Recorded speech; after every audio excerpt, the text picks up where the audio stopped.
Hello, everyone, and welcome to the Legal Helm, where we explore the evolving intersection of law and technology. I'm your host, Bim Dave, CEO of Helm 360. Today's guest brings a unique blend of engineering roots, Silicon Valley experience, and legal industry innovation. Hamid Kohan is the president and CEO of LegalSoft, a company that helps law firms scale through virtual staffing, automation, and modern operational support. Hamid's career spans software engineering, tech leadership, and now legal sector transformation. Since founding LegalSoft, he's focused on giving law firms the people, processes, and tools they need to grow efficiently and free up lawyers to focus on serving clients. Under his leadership, LegalSoft has become a go-to partner for firms looking to modernize how they operate. Hamid, it's great to have you on the Legal Helm. Welcome to the show. Thank you, BM. It's a pleasure to be here. Thank you for that. So Hamid, again, thanks for taking some time out of your busy schedule to join us today. I would love if you could kind of share with our audience a little bit about your early career in software engineering and tech that kind of led you into the legal industry and how you ended up founding LegalSoft. Sure. I went to engineering school in Northern California. I graduated when I was 17, which was kind of early. So I right away got recruited into Silicon Valley as my first engineering job. Was there before there was kind of internet, laptops, cell phones, and everything else. So we worked for several companies like Sun Microsystem. I was there for like 8 years. Hitachi, Compaq, variety of HP, those companies that I worked on. We had a couple of good successful runs with IPOs and so forth. And then I moved to Los Angeles, where I had a tech company working with data management system for nonprofit organizations. And suddenly I got my MBA in San Jose also. And then I came across the legal sector just as a sort of friendly evaluation of a friend's law firm. And oh my God, I was shocked that how far behind they were. Imagine coming from Silicon Valley and then going into law. We were pushing the edge of technology in every second globally. And then I came to law, and this is like 6, 7 years ago. My first impression was that if I leave the attorneys alone, they're still wearing their pagers waiting at the fax machine because they, they refuse to adopt technology. So that was my first impression. And I started working and sort of realigning, automating, staffing, skilling law firms the way that we did in the Silicon Valley way, where you don't grow 10%, 20%. You're like 3x, 5x, the the tech method. You go global, you go do this. So I started doing that for the firms. My first challenge with the most firms that I started doing management consulting or coaching or fractional COO, whatever they called it, was lack of qualified, affordable legal staff. So every time I wanted to expand and grow the firm, there was like, great, well, I can get the cases, I can do this and this, but where am I going to get the people? So I started looking sort of globally, thinking outside the box, finding some trained talent globally in multiple countries. And the first time I introduced that to the firms in California, they all said, "You crazy? I'm not basically trusting anybody globally to my CRM and my financials and my client information, especially HIPAA compliance and stuff." And I said, "Look, even if you call right now your insurance, your American Express, your the bank, everybody you talk to is not in the US, basically. So we already trusting them with all of the information anyway. And the big boys are doing it." So I started recruiting, training, and placing virtual staff globally into the law firms in the US.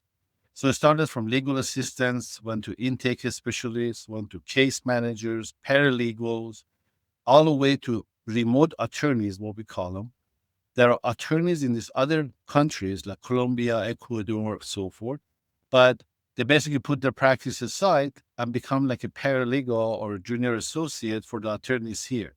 So they do discoveries, they do motions, they even do drafting of complaints and so forth for the firms here. So now we have close to 1,000 firms that we've done this for, and over 3,500 active positions into the firms, anywhere from personal injury, employment, mass tort, and all to the transaction law, immigration, family law, all of the above. So that was the first sort of initiative. And then we develop a platform to be able to manage it, because now you have all of these people. We have offices in 7 countries. How do we manage them, incentivize them, so they don't become like a Upwork people, where they jump jobs every day for a little increase in pay, or they work 3 jobs. So we develop a platform where we monitor and track all of our virtual staff on screenshots every 15 minutes. We record their calls. We record every URL they go to, keyboard, mouse, and we give them a huge incentive program to have our retention, because you don't want to spend the time getting your virtual staff somewhere and then train them or work with you for 6 months and then jump ship. So we even have retirement accounts set up in 7 countries. So people actually start having like similar to 401ks that we have here, they have it there, to just make sure they're fully committed into the firms. We have firms anywhere from 1 or 2 staff. My several largest firms, they have over 100 of virtual staff in the firm that is spread throughout the entire organization. So really, in terms of the kind of virtual staffing element of it, that's kind of how that's now kind of grown into what sounds like more of a platform that you're offering, right? A technology platform. Yes. So help me understand why are firms coming to you, and what's the kind of core problem that you're solving for them? I understand the talent piece of it, addressing the kind of talent element of it. But what's the core focus in terms of the problem that you're solving for these law firms? One of the big differentiation in between us and other competitors is that we have a lot of in-house legal experts. Like we have legal masterminds working for us, former CEOs of the big firms as part of our organization. So we're not a staffing house. We're sort of like a legal services with a legal expertise. Like we coach firms, we coach people within the firms that are not even the attorneys. So that's one big value add. And we know how to set up a very effective intake team that does 24/7 bilingual intake. It's not just providing the people, we're providing the skill set and expertise to make it effective and make it efficient. So that's one element. The second element is the platform. Let's say you have 5, 10 virtual staff with us. You manage their attendance, their timesheet, their incentives, bonuses, commissions, security, everything in the platform. And we have a talent pool that is set up by, again, legal expertise to identify talent candidates who have legal experience in a specific field of law that you work with. So let's say you're this is like a strange case where I had a class action employment firm in California that does 100% litigation, and they wanted a paralegal virtual staff who has working class action. I was like, I can't even find one in the entire Los Angeles that I can select, but we have an inventory of them in our talent. So our talent pool, when you log in, you search for those terms. So I'm an employment firm in California looking for a paralegal with bilingual, and we present the talent. They see the video of the candidate. They can set up interview. They can screen them, everything. And then you basically almost like you're putting it into the shopping cart, and we onboard them. And then we help you manage them because they still remain ours. So it relieves a lot of pressure, especially with this platform, that you have no long-term contract, no long-term obligation. We take care of all the benefit. It's a fixed cost. You never have employer-employee relationship problems. So it makes it very scalable. That's why you can go from 1 to 100 really fast. Yeah, no, absolutely. So when it comes to, so when we think about kind of some of those firms that are struggling with scaling, managing some of the overhead of hiring and all the other pieces of puzzle that are associated with growth, how does LegalSoft help them? Like you mentioned some of the kind of consulting aspect of what you do. I'd love to hear a little bit more about how you support a firm growing from that perspective. So the first thing that we do, we call the firm evaluation system. So we have senior practice consultants here locally that they work with the firm, and starting first evaluating the firm. So evaluation of firm starts with like, what's your structure like? almost 90% of them don't have a structure. It's like a bunch of people doing a bunch of work, and there is a managing attorney, you know. So we said we need to have an organizational chart, just like any other. It doesn't matter if you're 5 of you or 500. We need to have an organizational chart. So we help actually develop organization charts that says this is operation, this is pre-lead, this is lead, this is accounting and finance and HR. So we lay it out, and then we evaluate the kind of cases they have, how many of them they have, and making sure they have enough resources. Sometimes, like you say, personal injury case manager. The effective number for a case manager, personal injury to be effective is to have between 75 to 85 active cases. Some people have 30, some people have 150. So we try to adjust it. That's a consultation comes in because we know the numbers. When you work with 1,000 firms, and especially you're inside the firms, you learn a lot. Like what works, what doesn't work. Good, bad, and ugly, everything is present. So we say, okay, and then we have, when we evaluate the intake team, oh, we have a call center. So my first question or my consultants goes, so you trust your 7-8 figure call that you don't know what time of the day or night weekend comes in to some random stranger sitting somewhere else and only cares about how many minutes they keep you on the phone or the client on the phone, and you just lost a 7-figure case? Oh, shoot, I never thought about it that way. Well, it is. That call could come at 11 p.m. Saturday night and some random person call center. And so we set up a 24/7 in the firm virtual staffing intakers that cost the firm less than like $10,000 a month for full-time 4 hours. I mean, 4 staff 24/7. And they're trained by us and trained by the firm, and they incentivize when they actually retain a 6-figure, 7-figure client, right? So that's a big game changer as far as the financial goes. And then everything else through the system we do, and then we jump into their online presence. We have a company called Practice Management Solution or Practice 360. So they evaluate your entire online presence. Look, everybody who wants to convert from a lead to a client or refer somebody, your online presence is extremely important. Even with my kids, if they want to go to a restaurant, you want to spend $200, they go and check out the online presence. It's like, you're going to go to this place for dinner? Well, we need to see how it is. So anyway, we do the whole online presence as far as websites, social media posts, engagements, monthly communication of newsletters, mobile app, and all of that. So we take care of their online presence. And these are all separate services from separate companies. That is a part of Legosoft Enterprise. Then, in a sense, last 2 years, we knew the book I wrote, it says How to Scale Your Stupid Law Firm, sort of created with that process. And then the first change was to take an existing firm that has like a bunch of people in the office working and make it like half virtual, half in-house. The next wave that is happening going forward from now is the firm is going to be divided up into 1/3 in-house, 1/3 virtual, 1/3 AI. So that brought us into the company we established called lawpractice.ai. So this is now for 2 angles. First of all, training all of our virtual staff in all the legal related AI tools. So they don't get confused between 500 AI tools that is out and there is 100 adding every month into it. It's a very, very overwhelming environment. So we're trying to consolidate it, develop what doesn't exist, bring into the game what exists, create a complete PI AI platform that does from client generations all the way to settlements, and train our virtual staff to use the same tools because somebody got to train them and it's not easy. So we're taking that initiative. So we basically took off the staffing problem, online presence problem, and the technology problem to basically make it a 360.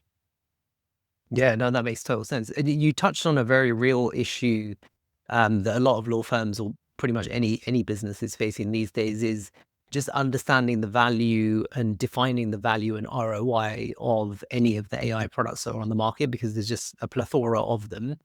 What's your advice to firms that are kind of considering jumping on board with a new AI product that they've kind of been sold the dream of? And how do you measure the success of a product that could change the dynamic of your law firm?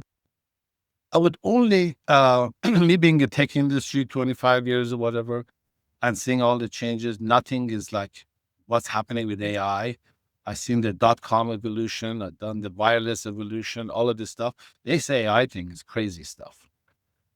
So it's very confusing. I would only jump on the AI platform or service that has a long vision of being a single source AI platform. So, for example, if you're using these major CRMs like Clio, Filewine, Lidify, MyCase, and those guys, you want that platform to do everything you want for the CRM, your client management system. You can't go get 5 different softwares to just manage your cases. It needs to be one. Now, the same thing applies to AI. The people who come in and say, I have an intake AI, and this one says, I have a drafting AI, and this one says, I have a demand AI, and this one says, I have discovery AI.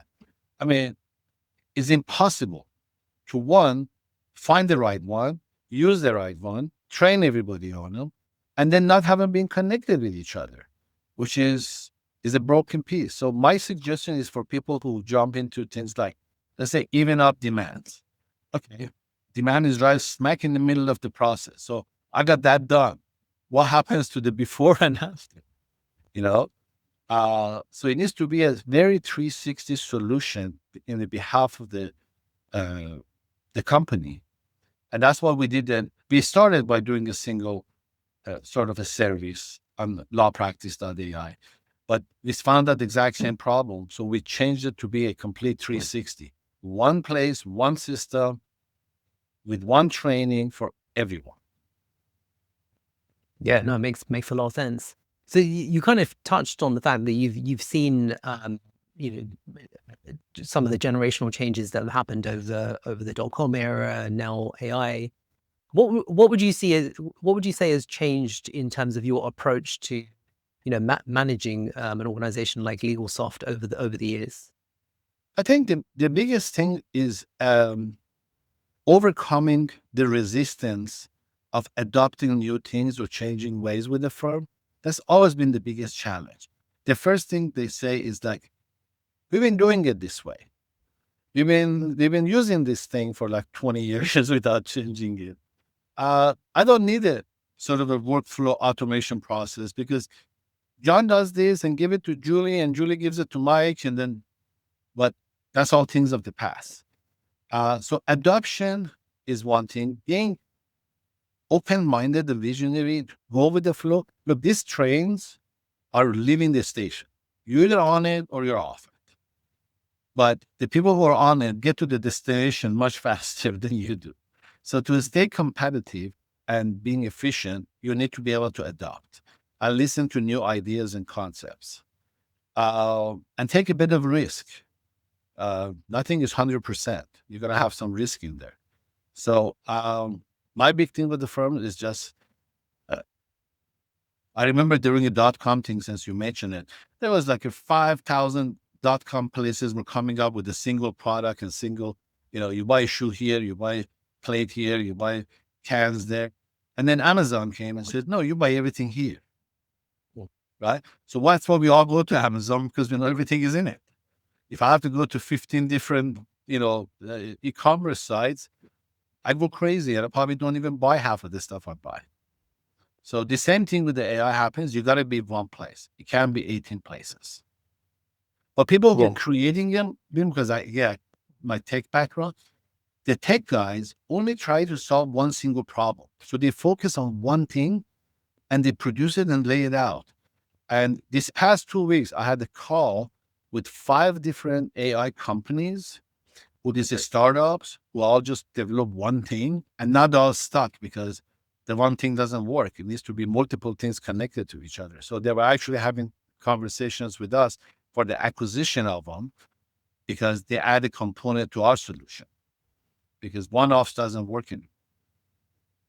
Yeah, no, I like that. I think the ability to be able to kind of zoom out and see the big picture is so key for the future, right? And being able to connect the dots between the various problems that need to be solved. So I love that. I love that approach.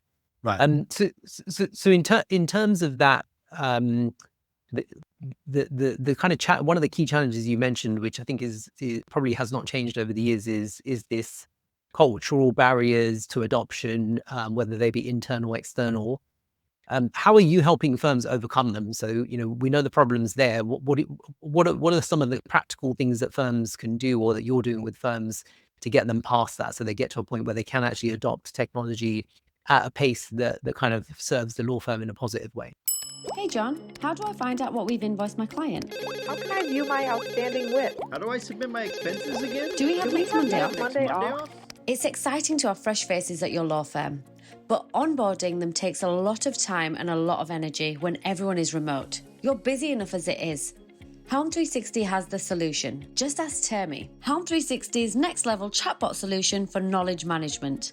Termi can answer many of your new hires' questions for you without distracting you or anyone else at the firm. This means fewer frantic emails, fewer help desk tickets, more time and more focused productivity for everyone at the firm. Working with Termi, you can have those eager new employees up to speed in a snap. They may never need to ask you a question again. Check out helm360.com/Termi to see Termi in action and find out how it can make onboarding new hires as easy as sending an email.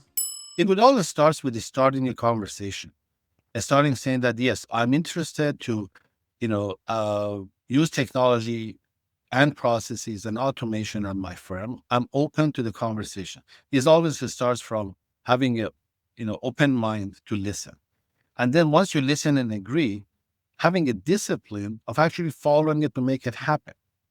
I remember a few years back when we were doing this expansion, one of the things I will bring up to the firm who wants to expand says, why are we just practicing in California?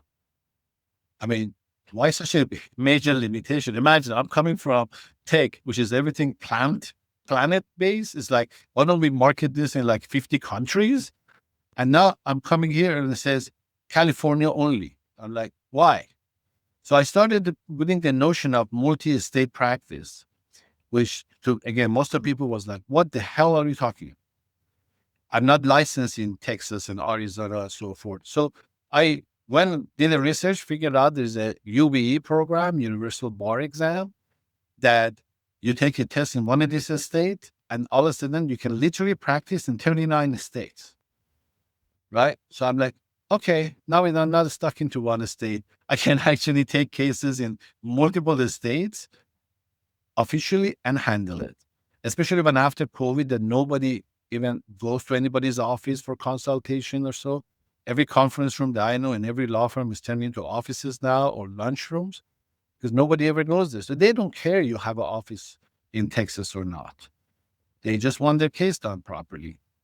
So that's another angle. When we're telling them, oh, look, you're not limited to one state that you're licensed in. All it takes is hire somebody from another state that is one of these UBE states. Unfortunately, California is not a UBE state, but there's 39 of them. Yeah, no, may as well use that to your advantage, right? Absolutely. It's almost like getting a business license into, New York. Okay, you get a business license, you can operate a business. Yes, indeed. So I remember taking a look at your website, and one of the things that stood out to me was some of the client success stories that you've had. So you've obviously partnered with many law firms over the years, helping them with various solutions. Are there any success stories that kind of stand out in your mind as to ones where you feel like really proud that we partnered with a firm and you kind of helped them turn the business around or significantly improve what they do? Sure, definitely. There was a firm in California that two young gentlemen started it, and I got involved with them when they were talking about the logo, what the logo should look like. Because they were young and they were just like, we started with the name and the logo. And so we did that. And then they started completely following the recipe and instructions. They were in the consumer protection market and personal injury both, two practice types. During the past 5 years, they went from 2 people firm to 350 people firm. And they basically dominated the market. And they done it all with following the recipe. Again, it goes back to virtual staffing. They have 139 virtual staff. They have completely automated the CRM system. They choose the right CRM. They automated the heck out of it. I made them invest a lot of money on customizing the CRM that they licensed, from one of those top three, but not just buying it for the sake of buying the CRM. Make it customizable that works for your firm, your people.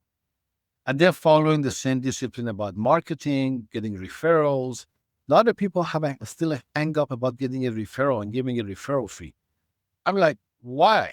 I mean, you make money 15 different ways. I always use the example of when you walk into a Target and they have a gum in the front that they sell for 99 cents, they probably make a penny on it, all the way to the, flat screen TV in the end that it says 3,000, they make $700. But they sell them all because they make money off of everything. So creating a major referral program for them to get referral cases, hundreds and hundreds of them a month. At some point, they were getting like 700-800 cases a month from referral only. It's huge. A lot of people are close-minded about that. It's like, I don't want to give it 30-40% of my fee to John. Why not? You made 60%, he made 40%. Whatever, it's still money, So there's a lot of those things. Those success stories has to do with the people who adopt well, have instructions, follow it, and they have a discipline. Yep. So if I'm a small law firm or mid-sized law firm listening today, and I'm considering taking the step into having some level of growth of my team through virtual staffing using your platform, what would be your advice to get them started? Like, what are the things that they should be preparing for, watching out for in terms of how they make that successful? Sure. Everything starts with that initial conversation with our practice experts here. And it's all basically, there's no fees or charges or anything for this stuff. So if they start with a consultation that we can evaluate the firm's current status, and then also how ambitious they want to be. Attorneys go from very passive to very aggressive. So the plan has to be fitting their lifestyle, this work-life balance thing that's going on nowadays. I got 2 kids in law, so I know it's like there's some who don't care. They want to make a lot of money, want to work 7 days a week. And there's a bunch who want to be a 9-to-5ers. So once we figure out the DNA of the firm and where they want to go, how fast, then we customize the solution for them. It's not one size fit all. We have to customize it. And again, they get all of that expertise, directions, and information at no cost. So you got nothing to lose. They get that for staffing, they get for marketing, they get that for technology and AI. You get the whole thing, and there is no cost associated. And then once they're up and running, so once they've got your platform in place and they're using your solutions to do things like some of the time tracking, billing, etc., that you mentioned, how long does that take? Like, how long does that process take? So if I'm a firm coming to you today and I want to get started, what's the typical kind of startup time to start these things? In about 2 weeks, they get onboarded with the platform and the staff in 2 weeks. So you have your first staff deployed at your firm in 2 weeks or less. And then from that point on, you've been contacted weekly, monthly, whatever, with our team of experts to see what's next and how to manage the one that you got, the platform and so forth, introduce you into the marketing services and the AI services and so forth. So we basically adopt our retention rate with the law firms is 93%. So that's a number I always drive by, is that if they didn't see a value, they wouldn't stick around. They go hire their own people, do their own thing. But with 93% retention rate of the firms, I think it gives me a lot of confidence in our service and the quality that we bring in. Yeah, no, that's amazing. It's an amazing stat. And so when you're working with these firms and they're kind of up and running and they're starting to see growth, using this method of delivery, Is there a balance to be had between, how fast you grow and how fast you scale and maintaining quality of service? And how do you manage that piece of it? Well, is that constant checking up and evaluating the growth and the quality. Sometimes we even tell our clients for the next 90 days, don't hire anybody, even though it comes from us. We said, don't. You need to get this thing up and running with your existing team and cases and so forth. And then we come back, reevaluate. Even when the virtual staff are not performing, we are the one going to them and say, I need to replace this person for you. We don't think that the quality or the quantity of the service is efficient. So we are very much driven on the quality of service that we provide and longevity of the relationship. We're looking at it in a very long-term basis. So we get very involved in the firms that way. Yeah, very, very good. Good to hear. So what's next for LegalSoft? Are there new, features, product areas that you're looking at, new practice areas, or any innovations that you're kind of looking at in the near term? Sure. Every year we add a virtual staff skill set to the game.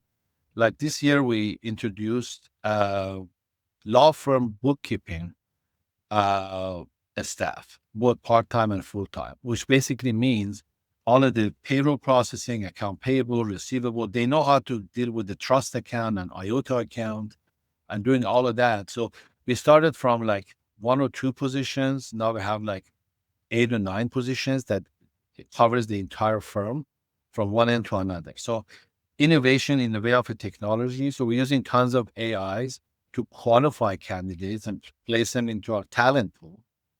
How to screen them, how to qualify them, how to tag them, and then how to manage them efficiently. Those are the new things, and also adding in new positions. So that's on that side. On the AI side, oh God, there's like 15 different AI initiatives to be able to complete the puzzle so the firm can use one AI platform for everything they need. And even if we don't make it in-house, we license and integrate it into the platform.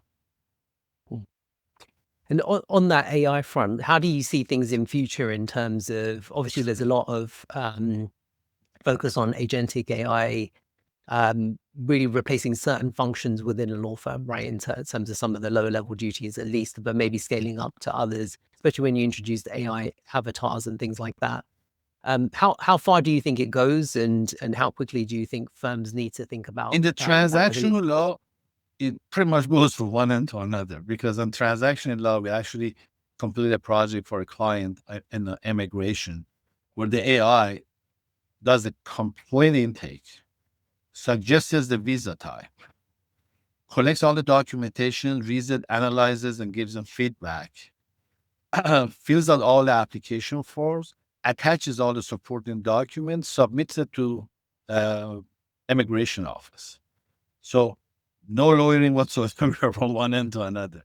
Obviously, the attorney sees it and reviews it and so forth. I'm not dismissing that, but every position that he had from the intake all the way to paralegal is gone. On the contingency and litigation ones, again, is going to enhance or reduces the cost of intake, document collection, document summary, like you're doing a deposition prep or you're doing a discovery summary, motions, calendaring, all of that stuff going to be AI. There's still people needed and involved. It just reduces the need of the so much people to be involved. So I'm not saying it's going to wipe out, the whole firm of staff, just like I did with the virtual staffing. I didn't say fire everybody you have in the office and I get you virtual staff. I said, if you have a pre-lead manager who has 9 case managers, you can reduce that to 4 and add 4 virtual case manager assistants and save $20,000 a month. So it's the same thing now with AI. Yeah, no, makes total sense. I'm keen to know, Hamid, what keeps you motivated personally? Like, you've been doing this for obviously a number of years now, looking in the tech space and legal. What's the vision that continues to drive you forward? optimizations and creativity on that is, I thought, for example, about a year and a half ago or whatever, was like, okay, so visual staffing is as much evolution that we're going to bring into this running a law practice, right? And we were sort of like cruising with that idea. And this whole AI tech happened, and it sort of like made everything else sort of obsolete. And it was like, and it's moved so fast and so creative that I I get up at 3 a.m. and I start banging on the keyboard like I used to do in the tech days. It's like, we need to do this, we need to do that, we need to figure this out, we need to figure that out. So for a while, there's going to be that merger that I mentioned about, 1/3 virtual, 1/3 in office, 1/3 AI, fully implemented, integrated, and connected together to be able to run the most effective, efficient law practice. And that's all on the plaintiff side. We haven't even covered the defense side, which is a much bigger piece. And how do all of these laws are getting affected with, like, how do you do a billable hour with the AI? It's like you use AI to do, you know, what you would typically take you 8 hours to do. You just did it with AI. I'm not letting you charge me for 8 hour billable hours because I know you use AI. So now there are actually big companies are sending official letters to their defense firms and telling them, if you're doing these following functions with the AI, we're not accepting billable hours anymore. Yeah, yeah. No, I'm also hearing a lot of firms thinking about their pricing models and pricing strategies around some of the ways that they kind of sell these services, because, like you said, I think fundamentally there's they have to charge for it because there's an investment in the technology at the end of the day and the subscriptions that you pay for. But it doesn't equate to an hour, right? It's more of a kind of a fixed fee relationship potentially, Yeah. or some other kind of pricing model. Exactly. My prediction is that a lot of services is going to go to fixed fee with the upside. So I'll charge you $25,000 for this litigation of this case, but if we win, I charge you another $25,000. Something like that. But it's not going to be all billable hours. Exactly. Yes. Well, it's going to be exciting to see it all unravel over the years ahead, and I'm sure there's going to be some exciting times for technology people like yourself to bring new solutions to the mix. So we look forward to seeing that. Hamid, I want to just move to some couple of wrap up questions, if I may. The first of which being, if you could go back to yourself at age 18, what advice would you give yourself? I probably stay in Silicon Valley. If I move away, I moved after 20 years, but if I would have stayed longer, I probably will have even a more successful career and probably easier life. Moving to Los Angeles is not the thing. Excellent. And what's your favorite travel destination? Favorite travel destination? Venice, Italy. Okay, lovely. Even though it's a small place, a lot of people get bored at, I can hang in there for a bit. Good choice. And finally, Hamid, if there's one message that you hope our legal audience take away today after listening to your kind of story and your message about LegalSoft, what would that be? Be open-minded, take a bit of risk, have a plan and the discipline to execute it. So, because I see a lot of attorneys come here, agree, want to do it, and then they go home and it goes away. Is having the discipline to implement the plan that you have already decided that is going to help you and your firm, and actually do it. Excellent. Fantastic advice. Hamid, I really appreciate you taking time out to talk to me today. It's been a pleasure having you on the show. Thank you. Same here. Thank you for the invite. Appreciate it. Thank you, Hamid. We hope you enjoyed today's episode of The Legal Helm. Thank you as always for listening. If you enjoyed the show, please like and subscribe on iTunes or wherever you get your podcasts. It really helps us out.